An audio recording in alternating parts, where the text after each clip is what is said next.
درخت ہماری زمین کا زیور بھی ہیں اور انسان کے لیے فطری طور پر باعث فرحت اور تسکین بھی۔ لاہور کے باسیوں کو پرفضا مقام پر قدرتی ماحول فراہم کرنے کے لیے رنگ روڈ سے ملحقہ 970 ایکڑ پر مصنوعی جنگل میں 5 لاکھ پودے لگانے کا کام مکمل کر لیا گیا ہے۔ محکمہ جنگلات کے مطابق کرول ریزرو فارسٹ کے مکمل ہونے سے لاہور کی خوبصورتی میں اضافہ ہوگا۔ کتنا لش گرین، ایور گرین اور آرنامنٹل پلانٹ سے بھرا ہوا فارسٹ کہیں اور نظر نہیں آئے گا۔ جب ہم نے اس میں وہ بیسک فیسلٹیز ریکریشنل دے دیں تو میرا خیال ہے انشاءاللہ یہ پنجاب کا ہمارا فارسٹ ڈپارٹمنٹ کا ایک بہت بڑا اثاثہ ہوگا۔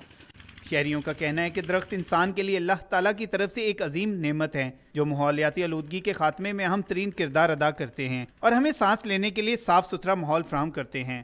جب آپ شہر کے اندر آواز، شور، دھواں، ہر چیز یہاں جب آئیں گے تو آپ کو بالکل ایک مختلف ماحول نظر آئے گا، صاف ستھرا ماحول، صاف ستھری ہوا۔ ایک پودا کہتے ہیں جب لگتا ہے تو وہ ایک اے سی جتنی ٹھنڈک ہوا میں یا ماحول میں چھوڑتا ہے، اور ماحول میں اگر پودے نہیں ہوں گے تو ماحول ہمارا گرم ہو جائے گا، وہ رہنے کے قابل نہیں رہے گا۔ کرول گھاٹی میں لگائے جانے والے اس مصنوعی جنگل میں پھل اور پھولدار پودوں کے علاوہ سایہ دار درختوں کی بھی بڑی تعداد لگائی گئی ہے۔